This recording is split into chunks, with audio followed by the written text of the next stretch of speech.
Hi viewers, I'm Dr. Nagajyoti, cosmetic dental surgeon at Elegant Dental Hospital, Kukatpalli, Kondapur, Manikonda and Banjara Hills.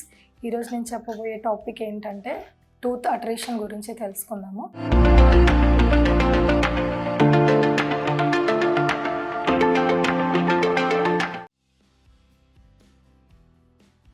ఈ attrition ఏంటంటే మనకి చాలా మందికి చాలా రకాల దానివల్ల అట్రిషన్ అవుతూ ఉంటుంది. అట్రిషన్ అంటే ఏంటంటే మనకి టీత్ అరిగిపోవడం. ఈ టీత్ అరిగిపోవడం అనేది మనకి చాలా రకాలుగా ఉంటుందండి. ఈ అట్రిషన్ అబ్రేషన్ అంటాము. అట్రిషన్ అనేది మనకి నార్మల్గా టీత్లో మనకి 3 లేయర్స్ ఉంటాయి.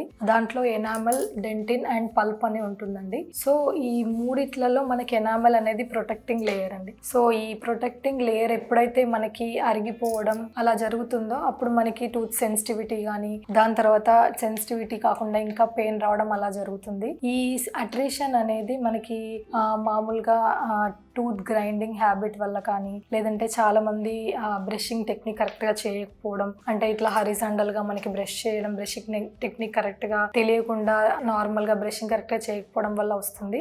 ఇంకా ఏంటంటే అది కాకుండా యాసిడిక్ ఫుడ్ అంటే డ్రింక్స్ ఎక్కువగా తీసుకునే వాళ్ళు కానీ లేదంటే మనకి యాసిడిటీ ప్రాబ్లం ఉన్నా కానీ మనకి యాసిడ్స్ ప్రొడ్యూస్ అవ్వడం ఎక్కువగా ఉన్నా కూడా మనకి అట్రిషన్ ప్రాబ్లం వస్తూ ఉంటుంది. సో ఈ అట్రిషన్ ప్రాబ్లం అనేది మనం నెగ్లెక్ట్ చేయకూడదు. దానివల్ల చాలా ప్రాబ్లమ్స్ వస్తూ ఉంటాయి. ఫస్ట్ మనకి ఏంటంటే కంప్లైంట్ సెన్సిటివిటీతో ఉంటుంది. ఈ సెన్సిటివిటీ అనేది మనం అలాగే నెగ్లెక్ట్ చేస్తూ వస్తే మనకి టీత్ పెయిన్ అనేది స్టార్ట్ అవుతుంది. సో అది మనం ఎర్లీగా చూసుకోవాలి.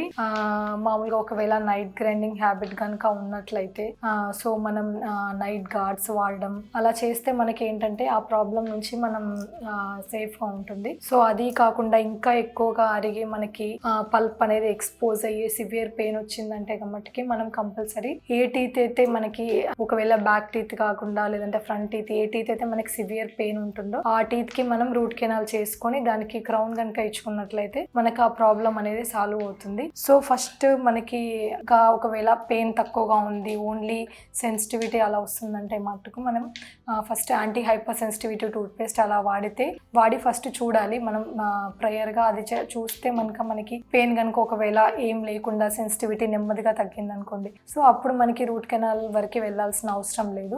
అప్పుడు మనకి టూత్ పేస్ట్ తోనే అలా మనకి ప్రాబ్లం వస్తుంది. లేదు అనుకుంటే మనకి గ్లూమా అప్లికేషన్ కానీ మనకి ఈ సెన్సిటివిటీ తగ్గడానికి అప్లికేషన్స్ అలా ఉంటాయి. అదైనా మనం ఒకసారి డెంటిస్ట్ దగ్గరికి వెళ్తే మనకి సివియారిటీని బట్టి ఫస్ట్ ఒకసారి చెక్ చేసి మనకి ఏ లేయర్ వరకు ఎనామల్ పోయిందా లేదంటే డెంటిన్ వరకు వెళ్ళిపోయిందా లేదు అంటే పల్ప్ ఎక్స్పోజ్ అయ్యిందా అనేది మనకి ఒకసారి చెక్ చేసి దాన్ని బట్టి మనం ట్రీట్మెంట్ అనేది తీసుకోవాలి. ఈ వీడియో కనుక నచ్చినట్లయితే లైక్ చేయండి, షేర్ చేయండి, సబ్స్క్రైబ్ చేయండి.